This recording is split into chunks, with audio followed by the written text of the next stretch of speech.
Bien, bonsoir. Bonsoir à tous. Merci d'être là pour cette nouvelle rencontre du mois de mars à la Cité du Management. La dernière rencontre portait sur l'entreprise libérée avec un regard très opérationnel.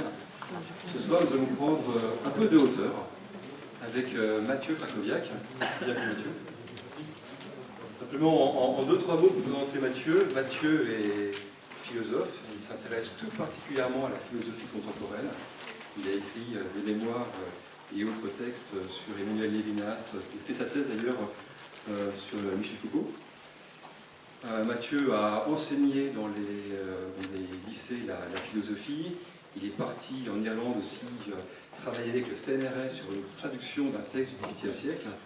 Alors là, vous vous dites, mais on est bien loin du monde de l'entreprise. Ben oui, probablement on est bien loin du monde de l'entreprise, mais il s'avère que Mathieu, depuis 3 ans, je crois, a rejoint le cabinet Catalyse, que certains d'entre vous connaissent, un cabinet qui a été fondé par Olivier Beru, qui a fait quelques rencontres au sein de la Cité du Management. Et Mathieu accompagne un certain nombre d'entreprises sur leurs enjeux de transformation et accompagne les dirigeants et les équipes sur leur développement. Et puis parallèlement à ça, comme tout philosophe aussi, il travaille sur des projets d'édition puisqu'il s'occupe de la guide des créateurs de monde. Voilà, c'est un vaste programme. Mathieu est aussi partenaire du laboratoire du management, qui est la structure d'expérimentation et d'innovation managériale de la Cité du Management. Donc on travaille ensemble depuis quelques temps maintenant, peut-être bien 2 ans. Et en 2014, on avait travaillé avec une vingtaine d'entreprises sur le sujet du courage managérial. On sentait qu'il y avait un truc à faire là-dessus. Et Mathieu nous avait porté un éclairage qui était assez singulier, ce qui était vraiment chouette. Et je me suis dit, tiens, ce serait sympa qu'il puisse venir un soir partager avec nous ce travail et puis voilà, tout ce qu'il avait fait. Donc Mathieu, voilà, ce soir tu es parmi nous, bienvenue. Comme toujours, c'est 1h30, on va prendre un temps aussi en fin d'intervention pour un échange autour de questions et réponses. Bonne soirée et à tout à l'heure. Merci. Alors, pour commencer, il faut que je vous fasse un aveu. Il faut toujours faire un aveu en commençant. L'aveu est le suivant, j'ai vraiment passé ma journée en manquant de courage, mais terriblement. Je ne sais pas si vous avez l'habitude de prendre la parole en public, mais même quand on parle de sujets sur lesquels on est plutôt à l'aise ou qui nous passionnent, les premières minutes sont toujours une torture. Et donc, j'ai passé ma journée en pensant à ces premières minutes où il faut commencer à essayer d'accrocher son auditoire.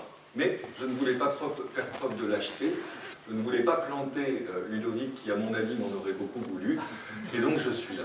Et donc, la question que je me suis posée, c'est par où commencer ? J'ai tergiversé, j'ai retourné le problème dans tous les sens, et je me suis dit, pour commencer, finalement, je vais peut-être leur raconter une histoire. L'histoire, c'est l'histoire d'E.T. au pays des managers. Et cette histoire, donc, c'est mon histoire. Parce que, au fond, depuis quelques années, depuis 3 ans et demi maintenant, comme le disait Ludo, je suis E.T. au pays des managers. Il le disait, je n'ai pas un parcours qui au départ, devait m'amener à rencontrer l'entreprise et à rencontrer des managers. J'ai fait un doctorat en philo, j'ai enseigné la philo passionnément pendant une dizaine d'années. J'ai fait de la recherche sur des sujets ultra pointus qui n'intéressaient pour certains que moi. Et puis, il y a 3 ans et demi, eh bien, Olivier Beru, donc le fondateur de Catalyse, est venu me voir, je le connaissais depuis des années, et puis il m'a dit, mais Mathieu, au fond, depuis que je te connais, depuis une petite dizaine d'années, tu m'as toujours dit que la philosophie, c'était une façon de vivre, que la philosophie, ça devait changer le monde. Et moi, j'ai la conviction aujourd'hui que eh bien, l'entreprise a peut-être, a sans doute, besoin de philosophie et besoin d'un philosophe. Je l'ai regardé au départ d'un air un peu goguenard, me disant, mon grand, je ne comprends même pas ce que tu es en train de me dire. Et puis finalement, oui, je pense que je suis assez courageux. En tout cas, j'ai un certain goût du risque, je me suis dit, chiche, allons-y, tentons le coup, je ne prends pas de grands risques. Et là, j'ai vécu dans les premiers temps de vrais moments de solitude. des moments de solitude comme peut-être vous n'en avez jamais vécu. Je me souviens en particulier d'un moment qui fut absolument terrible. C'est à cause de Ludovic que je l'ai vécu. Ce moment, c'était ici. Mon patron de l'époque, mon boss, qui est devenu mon associé, m'a dit à l'époque, écoute Mathieu, bon, on fait le pari de la philosophie en entreprise, mais il faut que tu t'accultures un tout petit peu à l'entreprise. Et donc, premier pas dans ton acculturation, premier jour de travail, il se trouve qu'il y a une conférence sur les enjeux RH aujourd'hui à la Cité des Échanges. Banco, j'y suis allé. Je me suis assis, à peu près à ce niveau-là de la salle. Je me suis assis et j'ai commencé à entendre les premiers intervenants parler. Alors, Ludovic a fait sa présentation, là je comprenais. Et puis soudain, une table ronde a été lancée.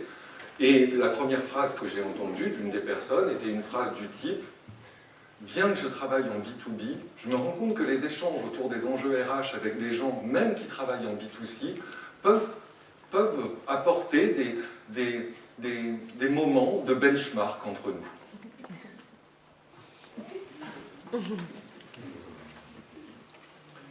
Grand moment de solitude.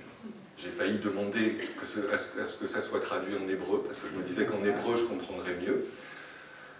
Ça n'a pas été le cas, et j'ai passé donc ma journée à écouter, là, des managers, des DRH parler un langage que je ne comprenais pas. Je me suis dit, ok, si je ne comprends même pas ce qu'ils disent, comment pourrais-je les accompagner? Alors, mon boss me dit, c'est normal Mathieu que tu ne comprennes pas, on ne va pas dire déjà que c'est un échec, et donc il faut que tu ailles à la rencontre de managers, il faut que tu ailles à la rencontre d'entrepreneurs, pour essayer de t'acculturer à leur langage, et puis peut-être de voir le lien qu'il y a entre leur expérience et la philosophie. Et là j'ai eu la chance, au milieu de multiples rencontres, eh bien, de me rendre compte que les questions que se posaient les managers, que les questions qui se posaient à eux, dans leur pratique quotidienne, étaient effectivement des questions qui se rapprochaient de ces questions que les philosophes se posent depuis plus de 2000 ans. Je parle ici, puisque c'est la tradition à laquelle j'appartiens, de la philosophie occidentale, et uniquement de la philosophie occidentale. Puisque, au fond, en les écoutant, je me rendais compte que ce qu'ils avaient en commun avec les philosophes, ces managers, outre le souci de l'humain, ou en tout cas la nécessité de faire avec les problématiques propres de l'humain, bien ce qu'ils avaient en commun avec les philosophes, c'est que se posait à eux cette vieille question, une question qui se pose depuis 2500 ans, c'est celle du gouvernement des hommes. Au fond, manager, c'est gouverner les hommes. Et se pose donc aux managers cette question, ces dilemmes qui sont ceux que les philosophes essaient de traiter depuis plus de 2000 ans. Et les philosophes nous disent depuis plus de 2000 ans, au fond, manager ou gouverner les hommes, il n'y a que trois manières de gouverner les hommes. Soit d'une manière tyrannique, en les assujettissant, soit par la manipulation, et là on tombe sur Machiavel, soit il y a une dernière manière de gouverner les hommes et de les gouverner de manière durable, c'est en s'appuyant sur leurs talents, et donc en suscitant quelque chose en eux, comme le courage. Alors là, j'ai bien conscience que cette dernière phrase, s'appuyant sur leurs talents, c'est-à-dire de susciter en eux quelque chose comme le courage, vous demande, cette phrase, une petite gymnastique intellectuelle. C'est-à-dire que vous ne comprenez pas ce que je suis en train de dire, concrètement. Ou, en tout cas, la manière dont j'utilise la notion de courage est peut-être un peu loin de celle que nous utilisons couramment. Et donc, pour commencer, moi, ce que je vais vous proposer, eh bien, c'est qu'on mène une petite réflexion courte sur justement, sur justement nos représentations du courage, pour essayer de comprendre le lien qu'il peut y avoir entre courage et management.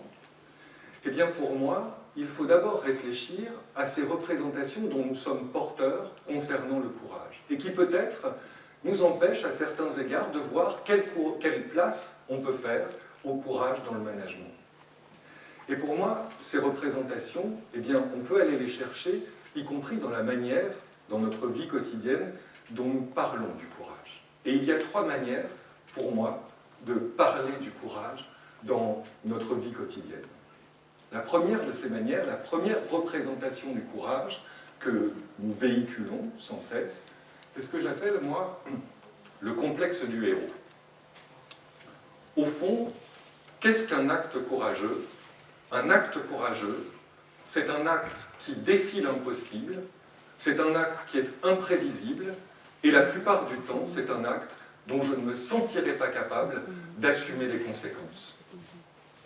Je prends un exemple. Au fond, le héros, même le héros là, du quotidien, même si on est dans l'ordre peut-être de l'horreur parfois et de l'extraordinaire, le héros, l'acte héroïque, l'acte que nous nommons courageux, ce serait l'acte, par exemple, de ce jeune homme dans une épicerie au moment d'un attentat, qui, au mépris de sa propre vie, eh bien, décide de s'efforcer de sauver des gens. Vous êtes d'accord avec moi sur le fait qu'il y a quelque chose là de courageux et d'héroïque. Et vous êtes d'accord avec moi peut-être à propos de cette question qui nous est renvoyée face à un acte héroïque comme celui-là, qui est la question suivante, c'est au fond de moi, est-ce que moi, je suis capable de faire un tel acte? Est-ce que je suis capable de mépriser ainsi ma propre vie pour quelque chose de plus grand que moi?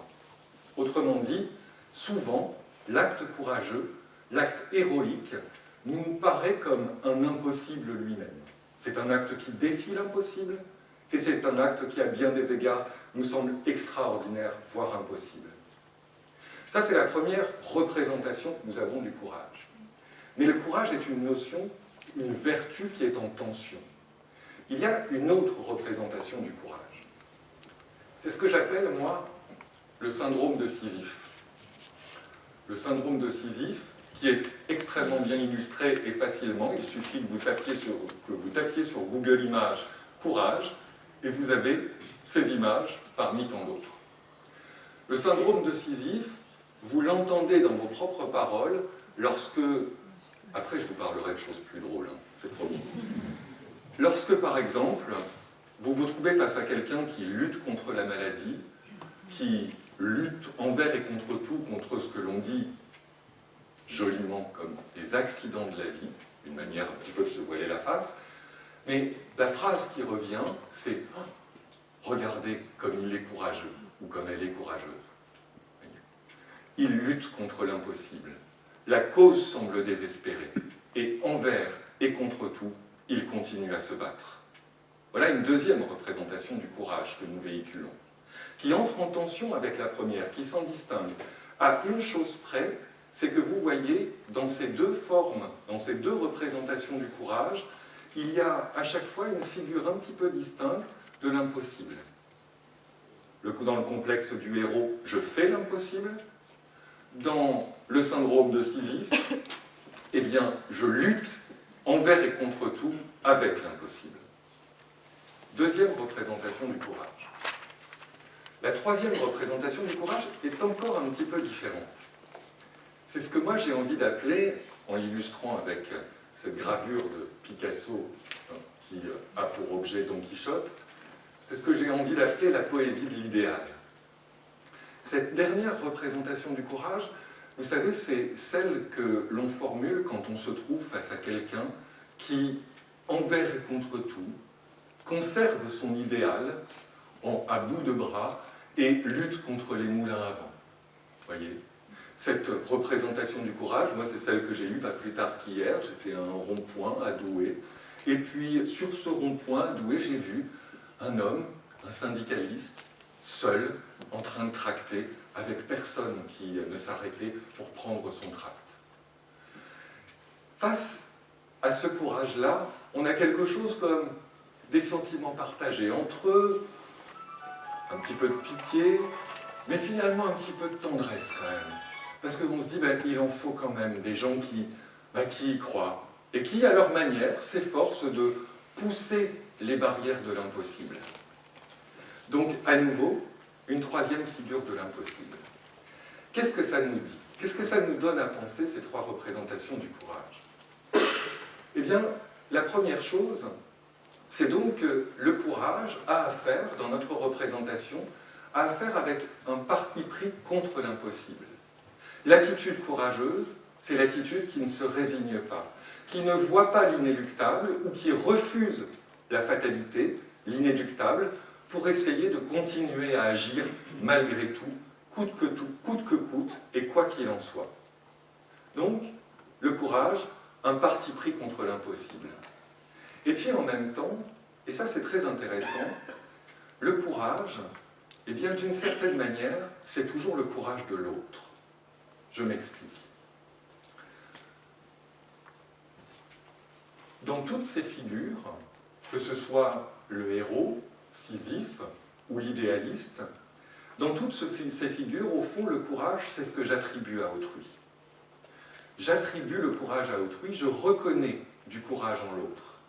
Et d'ailleurs, pour moi-même, j'ai la plupart du temps toutes les difficultés du monde, par modestie, par humilité, est-elle vraie ou fausse, je dis rarement en public « je suis courageux ». Regardez comme je suis courageux. Regardez comme mon acte a été héroïque. Le jeune homme de l'hypercachère dont je vous parlais tout à l'heure, d'ailleurs, dans une des interviews, une des rares interviews qu'il a données après les événements, lorsque le journaliste lui a dit « tout de même, vous avez été héroïque, vous avez été courageux », en première personne, sa seule réponse a été « et on voyait bien que ça n'était pas de la fausse modestie. J'ai fait ce qu'il fallait faire. J'ai fait ce que je devais faire. » Je ne reconnais pas nécessairement en première personne cette vertu. Je ne m'identifie pas nécessairement comme courageux. J'attribue le courage à autrui. A l'inverse, alors bien qu'il faille parfois aller très loin dans sa perte d'intégrité pour pouvoir le dire, nous dirions facilement, en première personne, « j'ai été lâche ». Là, pour le coup, j'ai manqué de courage, j'ai été lâche. Je supporterais moins bien que quelqu'un me pointe du doigt en disant « tu es un lâche » ou « tu as été lâche ». Mais, quelles que soient ces caractéristiques du courage, ou cette représentation du courage, moi, il y a une chose qui m'embête avec cette représentation du courage. Une chose que j'aimerais essayer de bousculer avec vous ce soir. Cette chose, c'est que vous voyez bien que le courage, ici, dans toutes ces représentations, est toujours quelque chose d'exceptionnel. Le courage a à voir avec l'exception. Il n'y a pas de courage du quotidien, il n'y a pas de courage dans les actes ordinaires. Et au fond, eh bien, le courage a toujours à voir avec cet impossible que l'on repousse ou l'exceptionnel que l'on produit. Or, il me semble, j'en ai la conviction, il me semble que l'on peut peut-être décaler un tout petit peu notre compréhension du courage pour en faire un outil, justement, un outil pour nous-mêmes, avec nous-mêmes et dans notre rapport à autrui. Et pour entamer ce décalage, je vais vous proposer une première petite promenade. Une première petite promenade, en l'occurrence, en Grèce. Ce qui ne vous étonnera pas de la part d'un philosophe ou d'un chercheur de philosophie. Je préfère chercheur de philosophie, d'ailleurs. Une petite promenade en Grèce, donc, il y a 2500 ans, à la louche, à Athènes, auprès d'un homme dont vous connaissez tous le nom, forcément, à savoir Platon. Platon qui, donc à l'aube de la philosophie, ou plutôt Socrate, qui à l'aube de la philosophie, puisque vous savez que dans la majeure partie de son œuvre, eh bien, Platon ne prétend être que le porte-voix de Socrate, qui ne voulait pas écrire, et donc Platon s'est efforcé de retranscrire les dialogues de Socrate. Et donc, Socrate et Platon, qui à l'aube de la philosophie, questionnent la nature des vertus. Questionnent la nature des vertus, et parmi ces vertus, du coup, s'inquiètent d'une vertu fondamentale qu'est le courage, dans un texte, un beau dialogue, qui s'appelle le Laquès, et non pas le lâche. Parce que je me suis rendu compte avec l'image, en français, c'était un petit peu ambigu. Donc, le Laquès. Alors, je ne vais pas vous faire l'explication du Laquès en entier, il nous faudrait 3 heures. Je vais en retenir que 2 ou 3 éléments. Le premier de ces éléments, c'est donc la question qui se pose dans ce dialogue. La question qui semble extrêmement simple, et d'ailleurs qui aux auditeurs de cette question, aux interlocuteurs de Socrate, leur semble finalement relativement simple. Qu'est-ce que le courage? Et à cette question, qu'est-ce que le courage? Tout naturellement, eh bien, les interlocuteurs de Platon répondent tout de go, le courage, c'est la vertu du soldat. Effectivement, la chose pourrait se soutenir. Le courage est la vertu du soldat. Pourquoi est-ce que le courage est la vertu du soldat? Pour des raisons très simples quand on y regarde. Qu'est-ce qu'un soldat? C'est quelqu'un qui est capable d'aller au-devant du danger. Et qui dit aller au-devant du danger, dit qu'il est capable de suffisamment surmonter sa propre peur de la mort, peur viscérale, et bien qu'il est capable de poser des actes que l'on peut qualifier du coup de courageux. L'exemple semble tomber sous le sens. Sauf que cet exemple, il chiffonne un petit peu Socrate. Il chiffonne Socrate pour deux raisons. La première, c'est Socrate est un petit peu chiffonné par l'idée que l'on puisse attribuer une vertu à simplement et uniquement une catégorie d'hommes. Si je définis le courage par l'état de soldat, du coup, je suis vite amené à dire qu'il faut être soldat pour être courageux. Or, Socrate dit cette chose que j'aimerais que vous entendiez. Il dit au fond, si on réfléchit sur une vertu, si on réfléchit au courage, on ne réfléchit pas à quelque chose que l'on pourrait attribuer à cause d'une fonction, on réfléchit à une dimension de l'existence humaine. Quelque chose à laquelle nous aspirons, et donc quelque chose que nous entendons pratiquer. Alors on ne peut pas définir le courage comme étant simplement la vertu du soldat. Le courage doit être une vertu qui peut être partagée par tous. Premier élément. Et puis, deuxième élément qui l'embête, pour le dire rapidement, c'est qu'il pourrait y avoir une ambiguïté également à faire du courage simplement le courage belliqueux, le courage du soldat. Parce que, au fond, on ne sait pas bien, on ne peut pas bien savoir pourquoi est-ce que le soldat surmonte sa peur de la mort. Peut-être qu'il ne surmonte sa peur de la mort que par goût du risque, ou éventuellement, eh bien, par témérité, c'est-à-dire par un certain aveuglement. On ne peut pas dire du coup que être courageux, ce serait ne pas être lucide, avoir perdu toute lucidité. Ça ne devient plus une vertu, ça devient presque un vice, du coup, d'être dans la témérité. Donc, il faut exclure cette piste de réflexion. Ne serait-ce que parce qu'il y a trop d'ambiguïté qui s'y trouve. Alors, Socrate se pose la question suivante, il se dit, essayons de définir, au fond, sur quel type de savoir, sur quel type de regard le courage repose. Et il nous dit, en fait, dans l'idéal, le courage, il faudrait dire que c'est le savoir de ce qu'il y a à craindre ou de ce qu'il n'y a pas lieu de craindre. Puisqu'au fond, effectivement, l'acte courageux est un acte qui est capable d'affronter le risque, mais de surmonter la peur du risque. Et donc, cette capacité à surmonter la peur du risque, elle doit être assise sur un certain savoir. Le savoir de ce qu'il y a à craindre et de ce qu'il n'y a pas à craindre dans l'absolu. Mais ça, à nouveau, ça pose problème. Vous êtes bien d'accord. Parce que comment, dans l'absolu, pourrais-je savoir l'ensemble de ce qu'il y a à craindre et de ce qu'il n'y a pas à craindre? C'est impossible. C'est impossible au moins pour deux raisons. C'est impossible pour une première raison, c'est l'impermanence du monde. Au fond, les mêmes causes ne produisent pas toujours les mêmes effets, et surtout pas dans le monde humain. Par conséquent, pour n'importe lequel d'entre nous, je ne peux pas savoir si l'interaction que je vais essayer de tenter avec vous aura le même effet qu'avec un autre groupe d'êtres humains. Si ça tombe, vous vous ennuyez déjà à mourir, alors qu'un autre groupe ne s'ennuierait pas encore. Ça veut dire que vous allez vous ennuyer de toute façon. Et puis, donc, l'impermanence du monde, l'impermanence des choses. Et puis, deuxième raison, c'est que quand je suis en interaction avec autrui, avec un autre être humain, eh bien, je suis en interaction avec une liberté. Et qui dit être en interaction avec une liberté, dit que les conséquences des actes que je pose sont radicalement imprévisibles. Il y a des probabilités, peut-être, mais ces interactions, je ne peux pas en connaître les effets.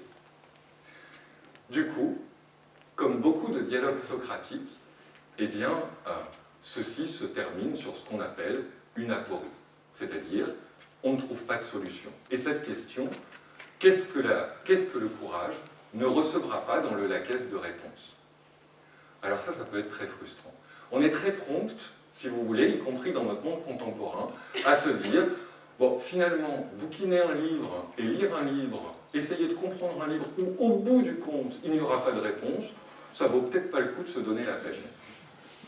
Sauf que, au fond, eh bien, cette aporie et le cheminement de Socrate nous ouvrent un certain nombre de questions et de champs de questionnement qu'il faut peut-être réfléchir. La première question qu'il nous pose, eh bien, et qu'il nous propose de méditer, la question suivante, c'est qu'au fond, penser le courage, c'est une certaine manière de penser la liberté. En tant qu'être courageux, c'est dans l'idéal savoir ce qu'il y a à craindre ou pas, eh bien, le courage engage aussi la liberté d'un individu. La question de la liberté. Le courage est intimement lié à la manière dont nous positionnons la liberté. C'est-à-dire la capacité aussi à engendrer une série de conséquences qui refusent la fatalité. Le courage entretient également, et c'est le deuxième élément fondamental, une fondamentale liaison avec la question des affects, et en particulier de la peur. Non pas parce qu'il s'agirait de surmonter aveuglément la peur, mais parce que, précisément, pour l'acte courageux, il y a quelque chose comme une qualification du risque. Je ne suis courageux, je ne peux être courageux qu'à la condition d'avoir qualifié le risque et, du coup, poser un choix. Je tente le coup ou je ne le tente pas.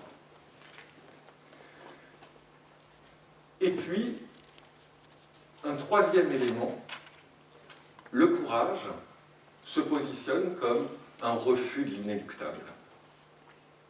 Et donc, en ce sens, et je fais une boucle, réengage quelque chose comme la liberté.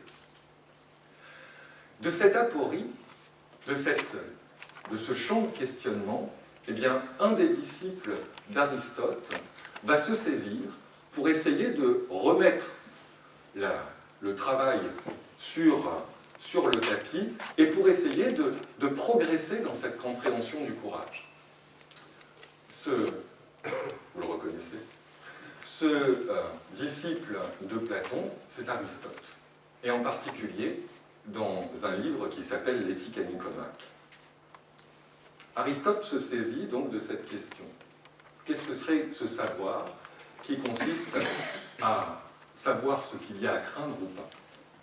Et Aristote se dit, en fait, Platon, quand il pose la question de cette manière, en essayant de qualifier ce savoir, de qualifier cette science, au fond, il a fait fausse route. Le courage, il faut le penser au travers d'une toute autre notion. Une notion qui, à nos oreilles de contemporains, n'est-ce pas, est absolument incompréhensible, mais que je vais essayer de vous expliquer néanmoins. Pour penser le courage, nous dit Aristote, il faut penser ce qu'il appelle, lui, la prudence. Voilà un joli paradoxe avec le sens que nous donnons à la prudence. Qu'est-ce que c'est pour nous que la prudence?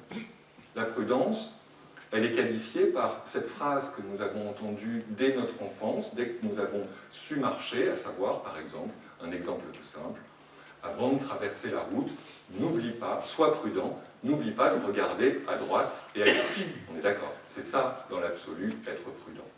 Alors si on y réfléchit, qu'est-ce que ça veut dire? Qu'est-ce que ça veut dire pour nous être prudent? Eh bien, pour nous être prudent, c'est avoir en amont une connaissance du risque, d'accord? Je sais, en traversant une route, que possiblement des voitures peuvent arriver par la droite et par la gauche. Donc j'ai une connaissance antérieure du risque, de la forte probabilité que ça arrive, et par conséquent, j'applique cette connaissance je regarde à droite, à gauche, et je m'engage, je pose un acte. D'accord? C'est tout bête. Pour Aristote, la prudence, c'est pas ça. Aristote, la prudence, il la définit de la manière suivante. Il la définit comme l'art d'agir au moment opportun. En grec, le moment opportun se dit le kairos. Le monde est impermanent. L'impermanence est la nature même du monde. Eh bien, la prudence, qui est la véritable expression de la liberté, la prudence, ce sera la capacité de lire au milieu du chaos du monde, de lire l'exact moment où il faut essayer d'agir. C'est un art, ce n'est pas une technique. Qu'est-ce que ça veut dire de dire que c'est un art et que ce n'est pas une technique? Ça veut dire que, tout comme l'artiste, tout comme le peintre qui est en train de peindre, eh bien, il ne suit pas un plan. Il ne prévoit pas le geste suivant. Comme le dit Alain, il regarde lui-même son tableau en train de se faire sous ses mains. Et si vous avez déjà eu l'occasion d'aller dans un atelier d'artiste, dans un atelier de peintre, vous vous rendrez compte que très réellement, le peintre ne sait pas ce qu'il va faire. En tout cas, il découvre le tableau en même temps qu'il se fait. Donc, un art, pas une technique qui suppose un savoir. Mais la prudence, c'est donc cette attention au monde, cette attention aux choses, cette attention à ce qui passe ou à ce qui se passe, et qui nous permet de choisir le moment opportun. Alors du coup, pour les Grecs, et pour des gens comme Platon et Aristote, il faudrait dire que le courage, c'est un démenti qui est apporté au destin. Vous savez que dans le monde grec, dans la pensée grecque, la question du destin est une question cruciale. C'est la question existentielle par excellence, puisque dans leur représentation du monde, au fond, tout est plié, pour le dire simplement. Alors, si tout était plié, encore ça pourrait être confortable, on se coucherait dans notre lit en attendant que ça passe, mais tout est plié d'un côté, et en même temps, dans la mesure où vous avez les dieux qui sur l'Olympe s'ennuient à mourir, ceux-ci s'évertuent à venir intervenir dans vos vies pour y amener des choses improbables et la plupart du temps absolument injustes. Donc le destin est une question cruciale.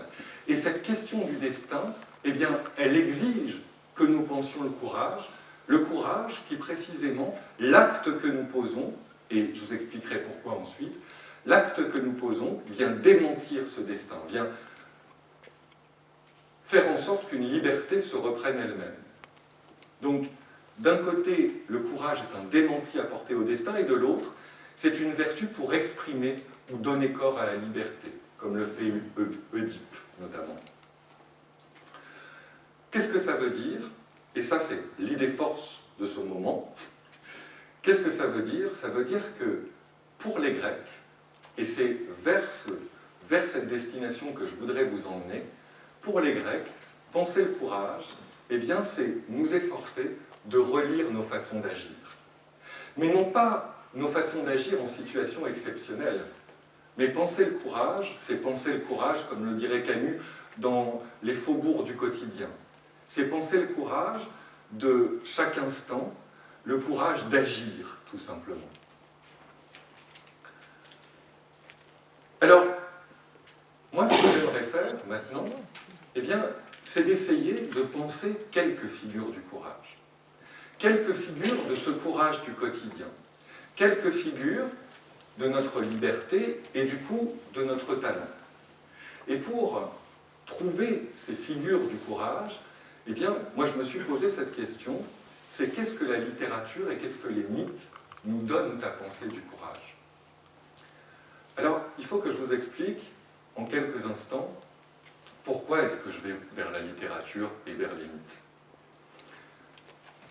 Je vais vers la littérature et vers les mythes pour chercher ces figures du courage, parce que en 1997, j'ai eu un immense cadeau.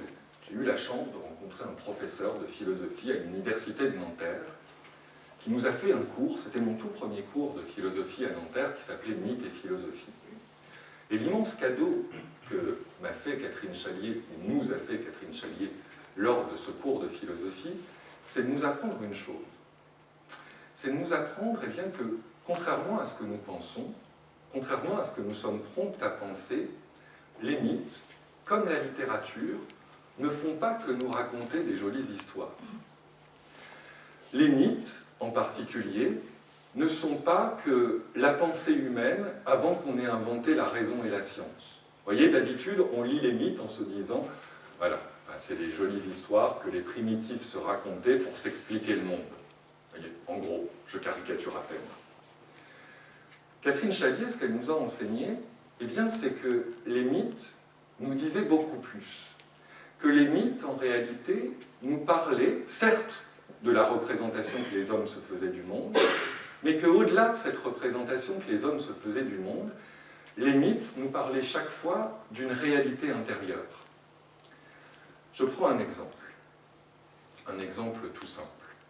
Un exemple que je tire d'un de ses ouvrages, un très bel ouvrage, très simple aussi, qui s'appelle « La fraternité, un espoir en clair-obscur », qui a été publié dans les années 2000 chez Buchet-Chastel. Dans cet ouvrage, Catherine Chalier part du mythe d'Abel et de Caïn. Vous savez, ce mythe, tout le monde le connaît. Ce mythe qui nous fait quand même penser à la première lecture, ou en première lecture, que quand même, l'histoire humaine, ça commence mal. Comment se représente-t-il l'humanité? Eh bien, la première pulsion que j'ai, n'est-ce pas, quand j'ai un frère, c'est de le tuer. C'est une première lecture. On peut se dire, quel pessimisme chez ces Hébreux, dans la représentation qu'ils se font de l'homme. Lecture littérale. Sauf qu'on sait bien que si on veut continuer à lire un texte comme la Bible, on n'est pas beaucoup à continuer à lire, mais si on veut continuer à lire un texte comme la Bible, en rester au niveau littéral, ça devient vite assez compliqué, parce qu'il faut avaler que Abraham a vécu plus de 900 ans, que Enoch n'est pas mort, enfin, il y a quand même des trucs qui sont un peu durs à digérer littéralement. Et justement, si on relit Abel et Caïn, ben on peut le lire autrement. C'est ce que m'a appris Catherine Chalier. Et on peut le lire autrement, on peut le lire en se disant, ben en fait, Caïn et Abel, ce sont deux facettes de moi-même, ce sont deux facettes de mon existence. Et là, vous vous dites, mais qu'est-ce qu'il nous raconte? Ben, ce que je vous raconte, c'est ce que vous avez peut-être vécu ou peut-être entendu, vécu si vous avez eu un frère ou une sœur, entendu si peut-être vous avez eu des enfants ou des neveux, c'est cette remarque, alors parfois on la tait dans les familles, on ne crie pas sur tous les toits, cette remarque, vous savez, que le grand frère ou la grande sœur peut faire éventuellement lorsqu'on lui amène pour la première fois son petit frère ou sa petite sœur. Et qu'est-ce que régulièrement, je ne dis pas tous, hein, mais qu'est-ce que régulièrement le môme dit en voyant son petit frère et sa petite sœur? Quelque chose du genre, de manière plus ou moins violente, je vais les tuer. Très souvent. Très souvent. Cette première pulsion face à l'autre, face au frère, face à la sœur, c'est de vouloir l'éliminer. Et c'est légitime. Pourquoi est-ce que c'est légitime? C'est légitime parce qu'on peut comprendre la vive inquiétude que suscite l'arrivée de cet intrus. Qu'est-ce que c'est que cet intrus qui vient usurper ma place? À la place où je suis, je ne peux pas imaginer que ma place puisse être coupée en deux. Or, l'autre qui arrive vient couper ma place en deux. Par conséquent, ma première pulsion, c'est de vouloir le tuer. Il y a un Abel en moi aussi.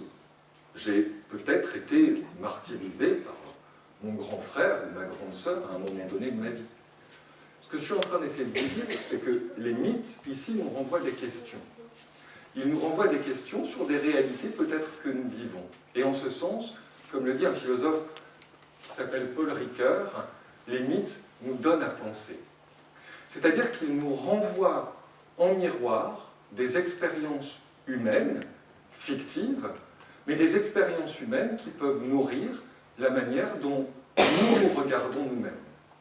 Ou pour le dire encore autrement, avec une dernière philosophe, qui s'appelle Rachel Bespalov, les mythes sont toujours à la hauteur des contradictions de notre expérience. Nous traversons des expériences. Et les mythes viennent nourrir la réflexion que nous pouvons mener sur cette expérience au travers des questions qu'ils nous posent. Voilà le chemin que je vais vous proposer maintenant. Je vais vous proposer quelques figures mythiques. Quelques figures mythiques qui nous donnent un miroir ou nous réfléchir. Ça veut dire que vous allez partir d'ici, a priori, si j'ai bien réussi mon coup, avec aucune réponse, mais que des questions que je vous aurais renvoyées en miroir. Je ne vais pas faire un cours de management, c'est vous les experts. Mais en revanche, je peux vous poser des questions au travers des mythes sur le sens qu'on peut donner au courage. Le courage que l'on repère en soi, mais aussi le courage que l'on peut déceler chez les autres ou venir encourager chez les autres. Donc, je pars du principe que mythe et littérature nous donnent ce miroir où nous réfléchir. Mais il faut faire attention avec les miroirs.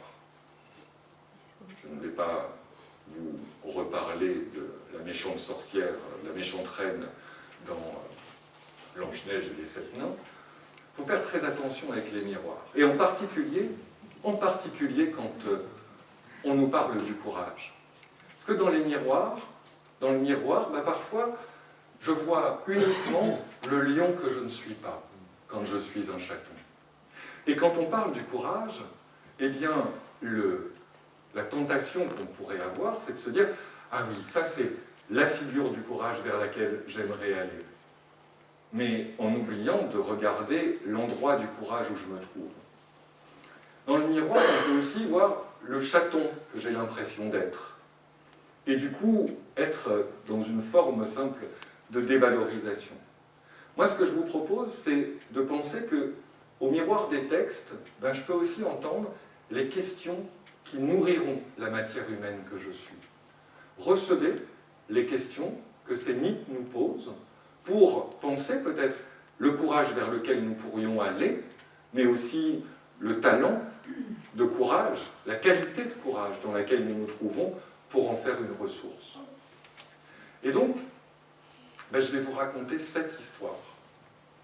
Alors, je vous promets, je vais être bref, parce qu'il y en a beaucoup que tout le monde connaît.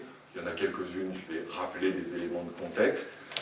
Des histoires que je suis allé chercher indifféremment dans le monde hébraïque, dans la Bible, dans la mythologie grecque et dans les épopées d'Homère, et puis dans la littérature contemporaine, parce que je pense que certaines figures contemporaines sont déjà devenues des mythes. Mais je sais que j'ai été spoilé par Ludovic qui a envoyé un tweet à propos d'une de ces figures.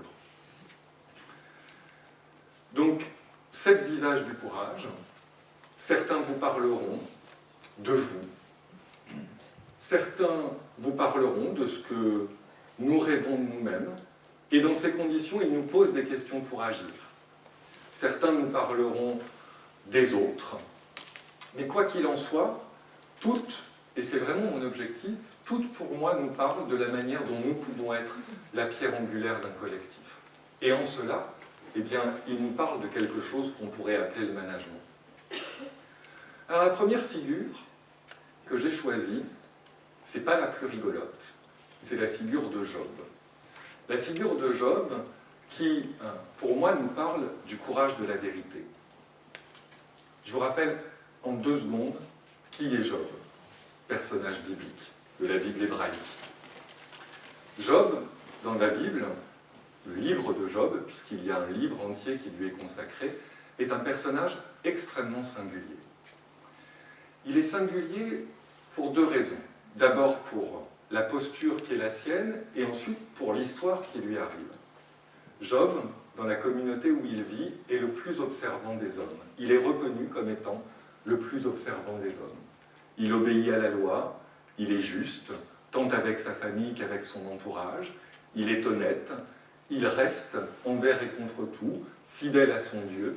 Bref, il est, dans le langage hébraïque, ce qu'on pourrait appeler, mutatis mutandis, un juste. Job est injuste. Très bien, ça ne serait pas très intéressant jusque-là. Sauf qu'à Job, il lui arrive une légère péripétie, très étonnante, y compris dans l'univers biblique et dans la pensée hébraïque. Qu'est-ce qui lui arrive à Job? Eh bien, un jour, Dieu était en train de contempler son monde, et puis le diable vient le voir et lui dit, vous savez, ils sont toujours un petit peu en bisbille l'un avec l'autre, et lui dit la chose suivante, il lui dit, Eh bien voilà, je te parie que même le plus observant des hommes, je peux lui faire renoncer à sa foi. Ok ? Jusque-là, on pourrait se dire qu'un Dieu juste aurait répondu au diable, « No way, même pas, tu n'essayes pas, tu ne touches pas à mes créatures. » Là, c'est pas ce qui se passe. Le Dieu répond au diable, pari relevé. D'accord ? C'est sympathique, c'est pour ça que c'est un livre très singulier dans la Bible. Donc, le pari étant relevé, eh bien, le diable décide de s'acharner sur Job.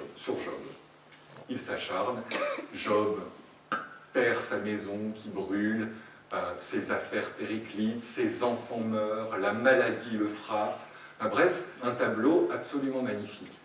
Mais quoi qu'il arrive, et c'est ça le plus étonnant, événement après événement, quoi qu'il en soit, Job ne cesse de réaffirmer sa fidélité, ne cesse de réaffirmer sa foi.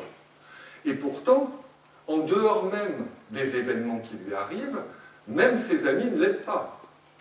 Ses amis commencent par venir lui dire « Non mais Job, allez, bas les masques, si t'arrives des calamités pareilles, c'est bien que tu aies dû commettre quand même quelques petites compromissions avec la loi. Job, non, un Dieu juste ne pourrait pas tolérer cela. » Un autre vient lui dire en lui disant « Mais tout de même, pense que le mal est justifié. » D'autres tentent de lui faire renoncer à sa foi. Et Job refuse, quoi qu'il en soit, et continue à affirmer sa fidélité. Et que se passe-t-il ? Eh bien, Job, qui commence à en avoir tout de même un tout petit peu assez, prononce cette phrase face à tant d'injustice, une phrase qui sera répercutée un petit peu plus tard dans l'histoire. Il prononce cette phrase « Mon Dieu, pourquoi m'as-tu abandonné ?» Il y en a un autre un petit peu plus tard qui la reprononcera. Mais le truc qui est intéressant, c'est que, contrairement à ce qui est montré dans la dernière tentation du Christ, à l'autre type à qui c'est arrivé plus tard, au moment où Job prononce cette phrase, eh bien, le Dieu lui-même se sent convoqué, et se sent convoqué pour lui répondre, et vient lui répondre. Pour moi, le risque dont Job ne peut pas avoir conscience, c'est précisément le risque de l'erreur. Il pourrait voir, y compris l'ensemble de ses convictions s'effondrer. Mais Job a le courage de la vérité, le courage de poser la question, d'avoir une parole de vérité, et donc de questionner, y compris l'autorité en laquelle il a foi, de questionner jusqu'au bout, face à l'injustice. Et du coup, pour moi, Job, cette figure du courage, elle nous pose une question pour agir. Cette question, c'est sur quel fondement, sur quelle valeur et sur quel genre de fidélité j'assois mes questions. Parce que c'est parce qu'il est fidèle, c'est parce que ses fondements sont solides, c'est parce que les valeurs qu'il défend précisément sont elles-mêmes parfaitement fondées qu'il peut convoquer l'autre. Et que le courage de la vérité, ici, est efficient. Première figure, donc, le courage de la vérité, Job. Deuxième figure, le courage sans la témérité, c'est Hector. Je vous le fais rapidement. Hector est un personnage de l'Iliade. Un personnage de l'Iliade qui est très singulier. C'est le premier des fils de Priam, et donc il doit défendre la Saint-Ilion. Mais Hector, qui va faire son devoir, Hector n'aime pas la guerre. Hector aime profondément la vie. Et contrairement à tous ses petits camarades, Hector n'a pas envie de détruire l'ennemi devant lui. Hector, comme le dit cette philosophe Rachel Bespalov que je citais tout à l'heure, Hector sait que, eh bien, lorsque je pars à la guerre, la cible n'est pas devant moi. L'ennemi que je dois détruire, la cible est derrière moi. C'est-à-dire la cité qui, elle, va être détruite, Andromaque, son épouse, qui, elle, sera tuée, quoi qu'il en soit. Parce que Hector part à la guerre, mais Hector sait que son destin est d'être détruit. Parce qu'il a face à lui un ennemi que personne ne peut vaincre, Achille. Achille qui, dans l'Iliade, n'est même plus décrit comme un homme. Achille qui est décrit comme ni Dieu ni bête. Même pas mi-homme ni Dieu ni bête. Dans les descriptions de combat, Achille perd toute qualité humaine. Il est un ouragan, il est un lion, mais il n'est plus un homme. Et Hector sait qu'il sera tué par Achille. D'ailleurs, le moment vient. Le moment vient de l'ultime combat. Et Hector, qui est le premier des hommes, qui est le modèle même de l'humain pour Homère, on voit bien l'affection que Homère peut avoir pour Hector, eh bien, Hector, face au glaive d'Achille, fuit. Et là, vous avez une scène qui ne pourrait même pas être filmée, parce que ça paraîtrait complètement kitsch si c'était filmé, une scène absolument magique de l'Iliade d'Homère, une scène de poursuite entre Hector et Achille, une poursuite qui se passe comme dans un cauchemar. Vous savez, dans ces cauchemars où vous courez, vous êtes poursuivi, et où eh bien, la distance reste la même, mais vous marchez avec lenteur, et votre ennemi quand même continue perpétuellement à vous suivre. Une poursuite qui, dans l'Iliade, pourrait durer l'éternité. Une poursuite qui pourrait faire en sorte que Hector, définitivement, passe pour un lâche. Et que se passe-t-il? Eh bien, Hector fait volte-face. Il fait volte-face, soudain, et se tient sous le glaive de celui qui définitivement va le tuer. Hector, pour Homère ici, accepte son destin, certes, accepte, se soumet à ce destin et se soumet à son ennemi, mais d'un autre côté, cette soumission fait qu'il reprend en charge sa propre liberté.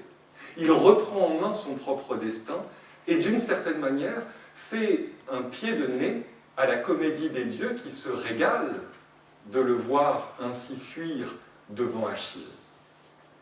Et Hector, pour moi, si on le pense comme une figure du courage, Hector, il nous pose une autre question.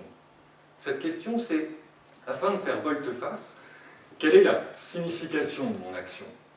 C'est en fonction du sens de sa propre existence, et non pas du sens de l'honneur, qu'Hector trouve l'énergie de faire ainsi volte-face, de se retourner, y compris vers l'inéluctable, y compris vers son ennemi. Troisième figure, alors là j'ai été la chercher dans le monde contemporain. C'est Frodon Saké, ce que j'appelle moi le courage malgré lui. En gros, tout le monde connaît l'intrigue du Seigneur des Anneaux. Donc, le grand classique, lutte du bien contre le mal a failli être détruit, il ne l'a pas été, il reste un anneau, l'anneau de pouvoir qui pourrait être le nerf de la guerre, en l'occurrence, puisqu'il pourrait permettre aux forces du mal de détruire définitivement les forces du bien. Et, bizarrement, cet anneau de pouvoir, un jour, est retrouvé dans la plus insignifiante des créatures, un hobbit. Dans la Terre du Milieu, il y a plusieurs espèces, les elfes, les nains, les hommes et les hobbits. La plus insignifiante des créatures. Cet anneau étant retrouvé, il faut décider quoi en faire. Et pour décider quoi en faire, on réunit toutes les espèces, et là s'engage un grand colloque et surtout une grande dispute. Puisque autant les elfes ne veulent absolument pas de cet anneau, autant on voit bien que les hommes et les nains ont la tentation du pouvoir, et par conséquent voudraient accaparer cet anneau, et donc serait l'objet, enfin serait le jouet plutôt, le jouet de cet anneau qui est plus puissant que la volonté de quiconque. Et là, dans ce colloque, soudain, cette plus insignifiante des créatures, Frodon Saké, qui est haut comme ça, Frodon Saké dit, bien moi je le porterai cet anneau. On ne sait pas pourquoi il le fait. Quand on lit Tolkien, on voit bien que Frodon Saké sait lui-même qu'il n'a pas la force, en réalité, d'accomplir un acte aussi héroïque que celui de porter cet anneau jusqu'à sa destruction. Frodon n'en a pas la force. Mais Frodon a le courage de l'autre. Il a le courage de l'autre au sens où, eh bien, il sait, il sait faire place à l'autre qui le portera dans sa quête. Il agit par devoir, il agit de manière désintéressée, certes, et il faut avoir un certain courage pour le désintéressement parfois. Il agit par devoir, il agit de manière désintéressée, mais il agit avec la conscience que sa quête elle-même ne pourra pas s'accomplir sans le secours de l'autre. Le risque qu'il qualifie et le risque qu'il surmonte, c'est le risque de la présomption, n'est-ce pas? Et Frodon, il nous pose une question, du coup, une très belle question, je trouve. La question est la suivante, c'est quelle chance laisse-t-on à la plus improbable des solutions d'être la meilleure? C'est dit dans Le Seigneur des Anneaux que le Hobbit porte l'anneau et le porte jusque dans, je ne me souviens, enfin, la montagne du destin d'ailleurs, le porte jusque dans la montagne du destin pour qu'il soit détruit, est la plus improbable des solutions. Mais c'est parce que c'est la plus improbable des solutions que c'est celle-là qui pourra fonctionner. C'est donc avoir le courage de l'improbable contre le destin, de l'improbable contre l'impossible, plutôt justement que de renoncer à notre liberté d'agir,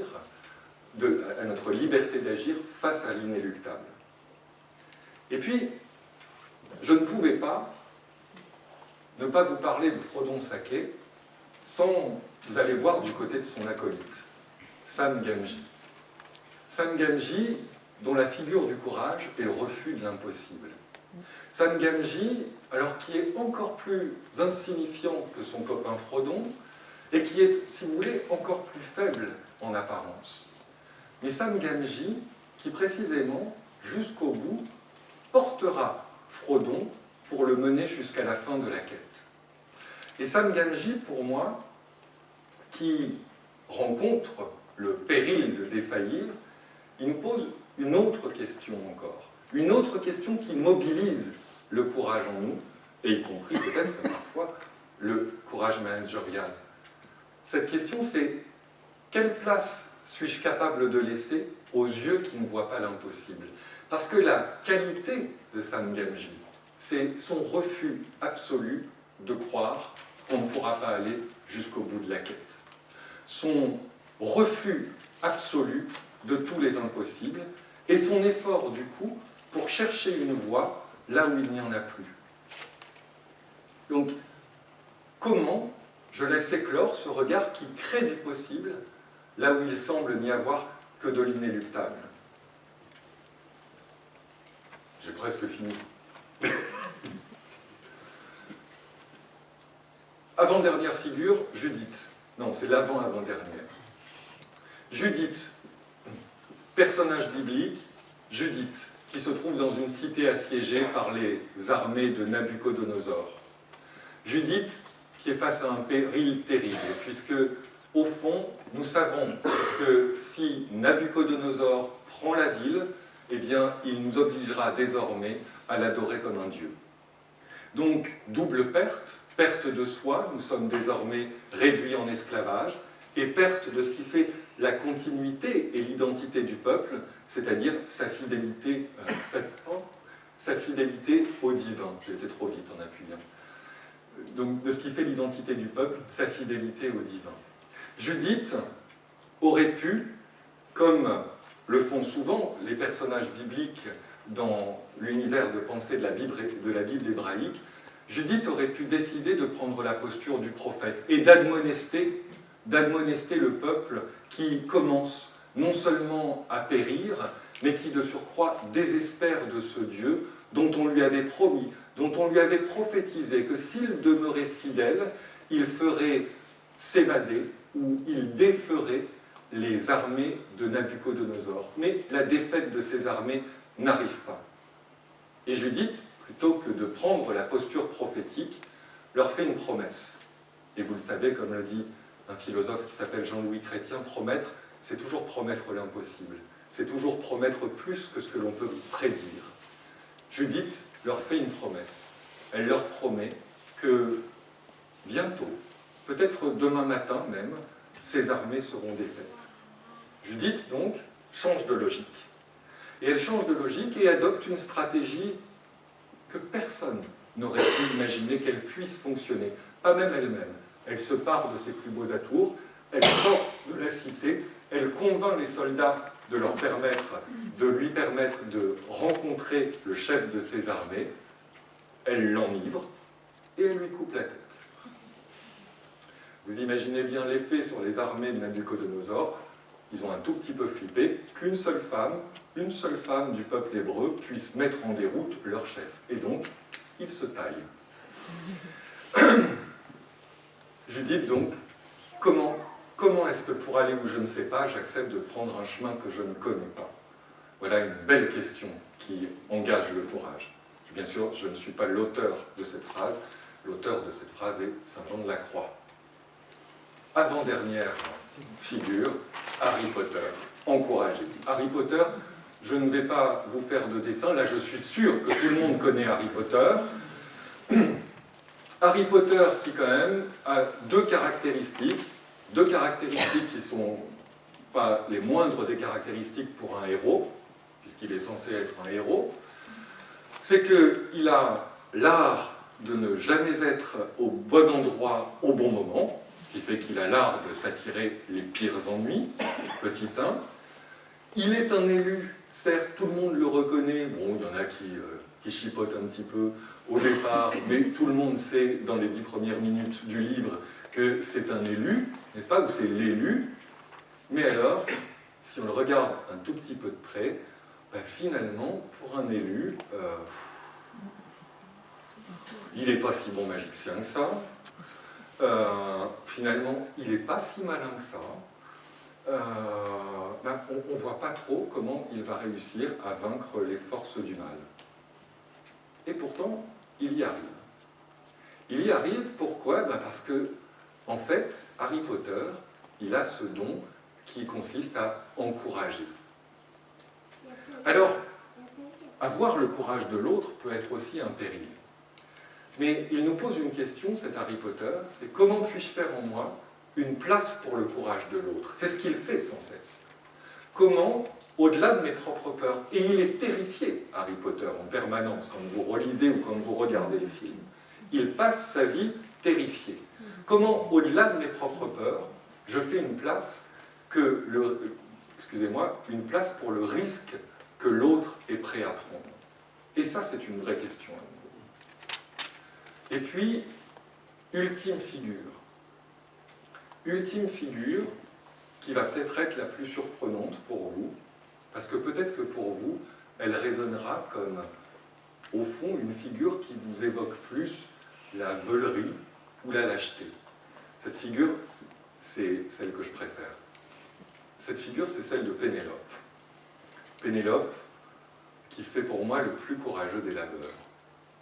Je ne vous refais pas l'Odyssée en totalité, je vous souligne simplement une chose concernant Pénélope, une chose qu'on ne dit pas assez souvent. C'est que s'il n'y a pas Pénélope dans l'Odyssée, vous savez, le périple d'Ulysse qui a été châtié par Poséidon, s'il n'y a pas Pénélope, il n'y a pas l'Odyssée. Faisons l'hypothèse que Pénélope ne décide pas de faire ce contrat avec ses prétendants qui consiste à dire eh bien, tant que je n'aurai pas fini ma tapisserie, au moment où j'aurai fini ma tapisserie, je choisirai un prétendant et pas avant. Si elle ne dit pas ça, Pénélope, du coup, elle se choisit un prétendant. Les dieux qui s'ennuient sur l'Olympe, et en particulier Poséidon, qui en veut pour le moins à Ulysse, vous vous imaginez qu'il n'aurait pas fait passer l'information à Ulysse immédiatement? Vous vous imaginez du coup que Ulysse, qui a quand même été tenté, il faut bien le reconnaître, on peut le trouver héroïque, mais il a été tenté de rester auprès de Calypso, cette demi-déesse absolument sublime qui lui promettait l'immortalité. Donc, pas de Pénélope, pas d'Odyssée. Ça veut dire que, concrètement, Pénélope, c'est Homère. C'est elle qui écrit l'Odyssée. Pénélope attend. Elle attend et elle prend le risque de la déception. Elle prend le risque de la patience et de la déception, puisqu'il se pourrait qu'Ulysse ne revienne jamais. Et Pénélope, pour moi, elle ne pose, c'est pour ça que je dis que c'est peut-être le plus courageux des labeurs, elle nous pose une ultime question, ou une double question. C'est quel temps est-ce que je laisse pour que l'œuvre s'accomplisse? Puisque, au fond, Pénélope doit avoir conscience, puisqu'elle est Homère aussi, ou que Homère est Pénélope, c'est comme vous voulez, Pénélope a conscience, comme Homère, que sans ce temps, sans cette patience, l'œuvre, qu'est Ulysse lui-même, ne peut pas avoir lieu. Et donc, elle laisse le temps à l'œuvre de s'accomplir. Et puis, elle nous pose une autre question. C'est quel temps est-ce que je laisse à l'autre pour qu'il devienne lui-même et s'accomplisse? Et voilà pour moi le plus courageux des labeurs, peut-être parfois, puisque l'autre et son destin, précisément, je n'ai pas prise sur lui. Alors du coup, après vous avoir exposé ces figures du courage, il va falloir que je finisse et que je conclue. Parce qu'autrement, mon acolyte va devenir hystérique. Et donc, en conclusion, j'ai plusieurs petites choses à vous proposer. La première, c'est que vous gardiez à l'idée que le courage n'existe pas. Que le courage n'existe pas, qu'il n'y a au fond que des façons d'être courageux. Le courage n'est pas un idéal, c'est la manière dont nous incarnons une liberté et dont nous agissons. Il n'y a pas, donc, le courage n'existe pas, il y a des façons d'être courageux. C'est-à-dire que, pour moi, et c'est ce que j'entends par ces façons d'être courageux, il y a aussi des risques que nous sommes prêts à prendre avec nous-mêmes sans nous sentir en danger. Ou en tout cas, en surmontant la peur du danger. Savoir ce qu'il y a à craindre ou ne pas craindre. Mais ce qui est important pour moi, c'est que ces risques que nous prenons, que nous nous autorisons, eh bien, ces risques contribuent au sentiment de notre intégrité. Et ça, vous le savez, parce que si vous avez fait preuve, et j'imagine qu'à chacun, ça nous est tous arrivé, si vous avez fait preuve une fois de lâcheté, de manque de courage, vous savez à quel point cette lâcheté nous décompose, fondamentalement, intérieurement. Et donc le courage contribue au sentiment de notre intégrité. Ça veut dire également que du coup, ne pas les prendre, ces risques, ne pas faire œuvre de ce courage qui a plusieurs couleurs, qui chaque fois correspondent plus ou moins à nous-mêmes, eh bien, ne pas prendre ces risques ou qu'on ne me laisse pas les prendre peut aussi finir de me décourager. Donc, le courage n'existe pas. Donc, il se manage. Je veux dire que le courage sans courage. Peut-être que vous aurez repéré dans ces figures, dans certaines de ces figures, des talents, des courages, qui sont ceux, des figures, des couleurs du courage, qui sont ceux de gens qui vous entourent. La patience, le courage de la vérité, le courage, le courage de l'autre. Peut-être aurez-vous repéré ces figures. Et donc la question c'est, comment encourage-t-on le courage? En soi-même, donc, et chez les autres. Et il ne s'encourage en soi-même et chez les autres, pour moi, que si chacun prend conscience et négocie avec ses peurs et ses enthousiasmes. Mais les deux. Du coup, pour finir de finir, moi j'ai envie de vous poser deux questions. Ces deux questions qui sont directement en rapport avec ce que je vous ai dit, et puis ce sont deux questions aussi qui me tiennent à cœur. Parce que pour moi, alors très immodestement, j'ai envie de dire que je pense que ce sont des questions pour notre monde et qu'il serait urgent de traiter. La première de ces questions, c'est, au fond, ai-je le courage d'être plus grand que moi? Et puis, la deuxième de ces questions, c'est, avons-nous le courage, collectivement, de devenir plus grand que nous-mêmes? Voilà. Donc, il ne me reste qu'un mot à vous dire, c'est manager, courage. Merci. Merci Mathieu.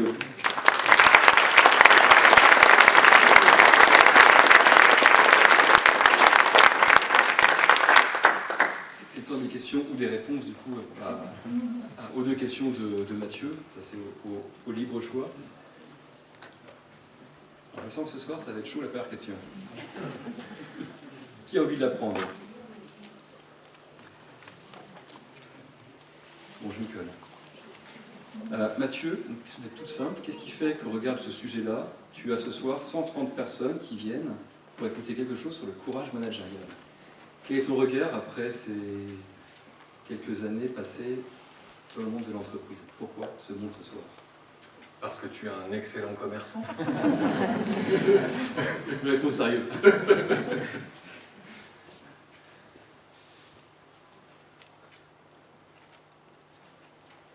Je peux à tous vous renvoyer la question aussi. Tu me mets d'un côté vraiment en difficulté. Parce que, au fond, je serais supposé savoir ce que l'auditoire pense. Moi, je ne peux faire qu'une hypothèse sur ce qui peut éventuellement mettre en appétit sur l'idée du courage. Mais une hypothèse, du coup, que je n'étayerai qu'au travers de ma perception à moi. Moi, il y a une chose par laquelle j'ai été frappé quand je suis arrivé en martien en entreprise, à vous écouter. Il y a une chose qui m'a marqué, c'est la récurrence de deux mots. De deux mots, alors qui sont à la fois des mots, quand j'y pense 2 secondes, deux mots qui résonnent vraiment avec notre monde contemporain, puisque nous sommes obsédés, à tort ou à raison, par ces deux mots, mais deux mots avec lesquels moi je n'étais pas familier dans l'univers dans lequel je travaillais jusque-là. Ces deux mots, ce sont les mots de risque et les mots d'urgence. Au fond, j'avais le sentiment que quand j'écoutais à la fois des managers, des entrepreneurs, on me parlait sans cesse, mais comme un leitmotiv, quelque chose qui revient, du risque et de l'urgence. Alors effectivement, l'urgence, elle nous pose la question du temps. On l'attrape la plupart du temps par le biais du temps. Mais l'urgence, ça n'est pas que cela pour moi. Et je me suis vite rendu compte que, au fond, l'urgence, elle nous parlait d'un certain rapport avec l'inéluctable, avec ce qui nous arrive sans cesse comme une pierre qui nous tombe sur les épaules et qui, au fond, ne cesse de nous peser.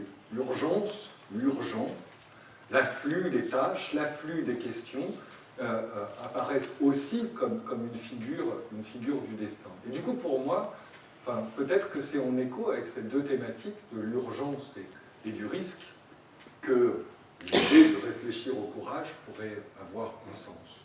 En tout cas, c'est le sens que moi j'y ai mis. Est-ce que vous faites une différence entre courage et audace? Oui. Parce que pour moi, le courage, c'est quelque chose d'un peu lourd, alors que l'audace, c'est plutôt vraiment oser aller justement dans les chemins inconnus là, dont vous avez parlé. Alors moi, la différence que je ferai entre le courage et l'audace, je vous remercie, les philosophes adorent les distinctions. C'est dans la nature du regard sur le monde et sur ce avec quoi j'interagis. La témérité, je reprends par la témérité. La témérité, pour moi, pas que pour moi d'ailleurs, la témérité relève d'une certaine disposition à l'aveuglement. Pour être téméraire, il faut savoir fermer les yeux, pour le dire autrement. Et d'ailleurs, on qualifie de téméraire des gens qui avancent les yeux fermés, ou en tout cas en n'observant pas forcément leur environnement. À l'extrême opposé, le courage, moi j'y mets pas de lourdeur, parce que je pense que le courage est joyeux. Mais, sauf si on le cantonne dans cet élément d'exception et dans des sujets lourds. Le courage, pour moi, relève d'une certaine forme de lucidité. Mais alors pas la lucidité désespérée que l'on pense dans notre monde contemporain aujourd'hui. Quand on parle de lucidité, c'est la qualité de quelqu'un qui sait voir ce qu'il y a de pire autour de lui. Lui, au moins, il est lucide. Vous voyez, il voit tout ce qu'il peut y avoir de négatif avec objectivité. Il fait les comptes et dit « c'est la merde » à la fin. Sauf que dans ce mot de lucidité, on a oublié sa racine. Et la racine de la lucidité, c'est la lumière. C'est-à-dire que la lucidité, c'est aussi être capable de voir la lumière, de voir les choses sous leur jour véritable. Et le jour véritable des choses, c'est souvent un clair-obscur, n'est-ce pas? Et en particulier dans les choses humaines. Et donc, à nouveau, donc, moi je définirais le courage par la lucidité, donc par une certaine qualité du regard, des yeux ouverts. Dans l'audace, eh bien justement pour moi on est dans le clair-obscur. On est dans le suffisamment téméraire pour, au fond, eh bien, laisser ou ménager une vraie part d'incertitude, et en même temps une lucidité, puisque l'audacieux, néanmoins, sait tout de même où il va. Mais je suis d'accord avec vous sur le fait que dans l'audace, il y a une forme de joie, de jouissance même. L'audace répond au désir. Peut-être que le courage est davantage lié à la question du sens et du devoir. Mais oui, dans l'audace, il y a quelque chose qui est de l'ordre du désir, qui en est le moteur. Merci pour cette question.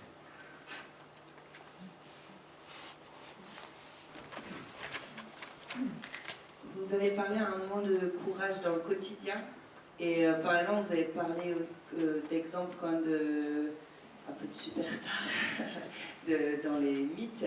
Donc, est-ce que vous avez des exemples de courage du quotidien dans le monde de l'entreprise, notamment, du courage, tout ça, parce que les questions que vous évoquez évoquent des choses du quotidien, mais est-ce que vous avez des anecdotes qui ne sont pas des mythes, en fait, justement, même si le mythe parle du quotidien?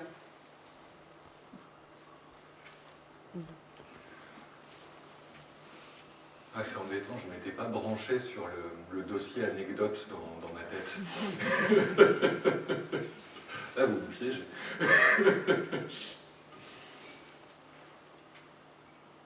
C'est quoi ce courage du quotidien? Parce que, alors, ce que moi,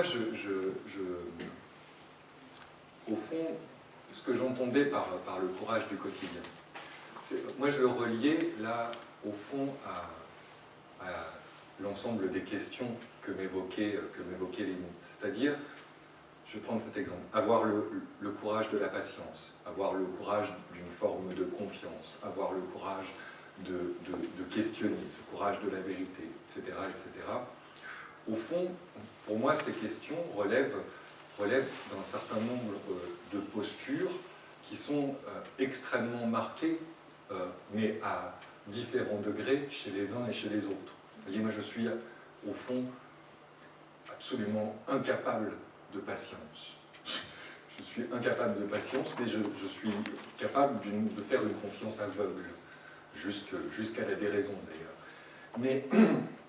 Mais ce que je veux dire par là, c'est qu'au fond, et c'est pas pour botter en touche, mais au fond, moi, ce que j'essayais de faire, en vous proposant cette petite prise de parole, c'était de vous faire prendre conscience, peut-être, des endroits où vous faisiez preuve de courage, où vous incarniez une forme de courage, quelque chose qu'on n'entend pas ou qu'on nomme pas d'habitude courage, mais qui peut être aussi, du coup, une manière d'aller vers les autres, une entrée en matière vers les autres. Ce qui est intéressant aussi, c'est que ces formes de courage, éventuellement, elles peuvent être tout à fait productrices de malentendus en fonction des teintes qu'il y a chez les uns et chez les autres. Au fond, quelqu'un qui serait tempétueux, quelqu'un qui serait dans l'action, quelqu'un qui refuse l'impossible, un Sam Gamgee, ne peut pas comprendre une Pénélope et il verra une forme de lâcheté. Alors que peut-être Sam Gamgee, manager, peut comprendre la posture dans laquelle se trouve Pénélope et l'utiliser comme une ressource. Voyez ? C'était plus, au fond, alors peut-être que je vous parais faire preuve de lâcheté et botter en touche, mais c'était plus ces tonalités et ces dynamiques que j'avais envie de souligner.